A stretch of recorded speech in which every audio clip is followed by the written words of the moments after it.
Ce psaume a été donné au Zimbabwe, à Harare, à la conférence de Reinhard Bonnke. Il nous avait invités plusieurs années. Je n'étais pas encore pasteur. J'étais chef d'entreprise. Comme j'évangélisais beaucoup, il m'a invité parmi... On n'était même pas nombreux. Avec le pasteur Ouedraogo Michel et puis quelques-uns là. On nous a mis dans un hôtel qui appartenait à un chrétien zimbabwéen. Et c'est là que je vais expérimenter le psaume numéro 2. Je me suis levé le matin, puisqu'on n'a pas commencé la conférence. C'était la Fire conférence numéro 1 que Bonnke organisait en Afrique. Le matin, je me suis levé, je priais. Ce psaume-là est un psaume qui sera la parole prophétique 2024 pour tout le CUM. La question, Dieu dit, pourquoi ce tumulte parmi les nations, ces vaines pensées parmi les peuples? Pourquoi les grandes puissances pensent qu'elles sont une nation privilégiée pour venir dominer les petites nations comme ils le disent? Pourquoi ces vaines pensées orgueilleuses qu'ils ont de croire que l'Afrique là, il n'y a pas des gens qu'on peut venir leur faire n'importe quoi, qu'on peut venir les piller, les humilier? Mais Dieu pose la question. Il dit, pourquoi les rois de la terre se soulèvent-ils et les princes se liguent-ils avec eux contre l'Éternel et contre son oint? Dieu pose la question. J'étais dans ma chambre à Harare, au Zimbabwe. Je ne comprenais pas, j'étais un jeune prédicateur. J'ai continué à lire. Il dit contre l'Éternel et contre son oint. J'ai dit, mais qui est ce oint là?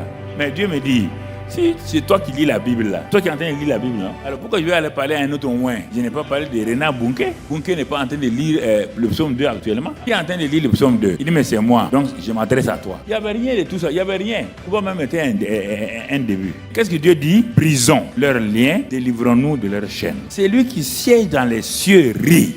Ah bon? Dieu, je n'ai jamais vu ça. Tu ris? Le Seigneur se moque d'eux. Dieu continue à lire. Jusqu'à présent, rien ne s'est passé en moi. Il n'y a que des questions. Dieu leur parle dans sa colère. Il les épouvante dans sa fureur.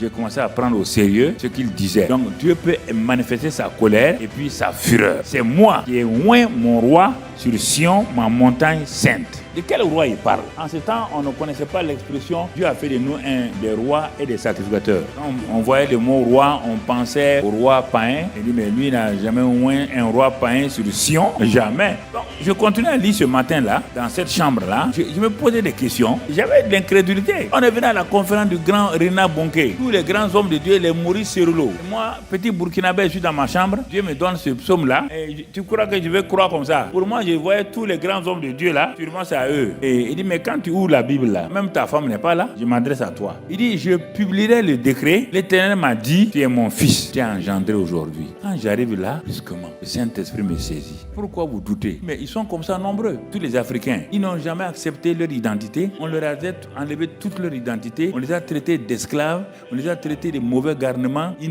n'arrivent pas à croire. J'étais parmi eux. Tu es engendré aujourd'hui. J'ai dit, aujourd'hui là, c'est quoi? Il dit, mais aujourd'hui, c'est aujourd'hui. Il y a une date, non? La date là, toi et moi, la chose s'est passée à Abidjan, dans un quartier populaire là, matin de bonne heure, presque à la même heure, la même chose va se passer. Il dit maintenant, regarde-moi, il dit, comme j'étais au moins tout ça là, demande-moi et je te donnerai les nations pour héritage, les extrémités de la terre pour possession. Vous voyez les mots là? Les extrémités de la terre pour possession. Parce qu'il y a un monsieur qui est dans une chambre d'hôtel à Harare, qui a commencé des réunions dans sa cour. Vous voyez la volonté de Dieu? Demande-moi et je te donnerai les nations pour héritage. Est-ce que moi je suis fou pour aller demander à Dieu les nations pour héritage si Dieu n'a rien dit? Tu vois, non? Regarde-moi, je vais dans toutes les nations là. Et il y a des nations où on refuse de construire des églises. Parce que je vais être sûr que Dieu veut qu'on rentre dans telle nation. Même les nations de l'extrême, la Chine, la Russie, tout ça là, les gens demandent. Je ne sais pas où ils comprennent ça. Demande-moi et je te donnerai les nations pour héritage. Les nations. Et puis, c'est pas fini.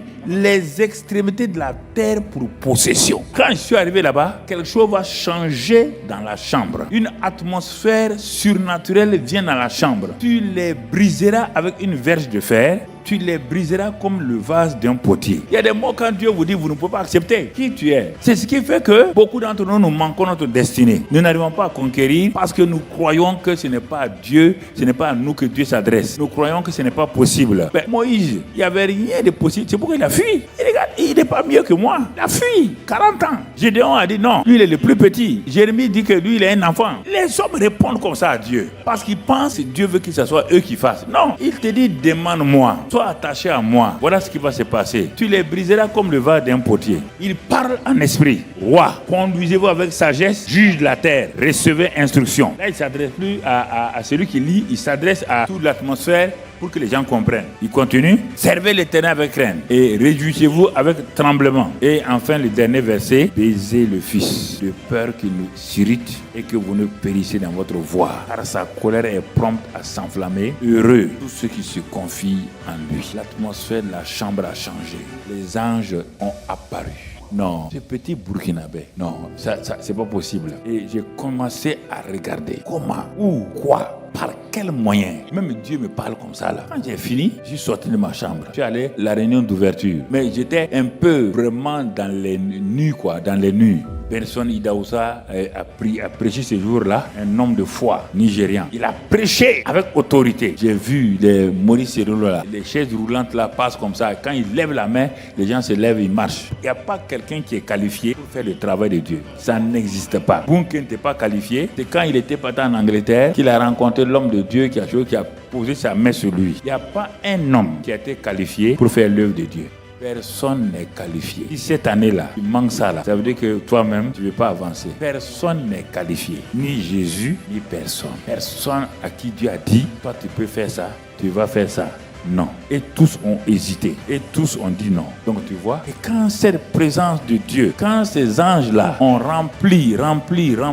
Quand je lisais l'histoire d'Élisée et d'Élisée et son serviteur, il disait que ceux qui sont avec nous là sont plus nombreux que les Syriens là. Je me disais comment? Ils ne sont pas sortis. Il est dans sa chambre avec son serviteur. Et il dit à Dieu, ouvre les yeux. Il dit, mais ceux qui sont avec nous, avec les chars, 1000 anges peuvent être dans cet endroit-là et il n'y a pas de problème. Les anges que tu as là, qui te surveillent là, Dieu les envoie pour te donner des commissions. Mais si tu refuses ça là et tu demandes à un homme de Dieu, il va te donner autre chose. Et c'est pourquoi beaucoup de gens ont des problèmes.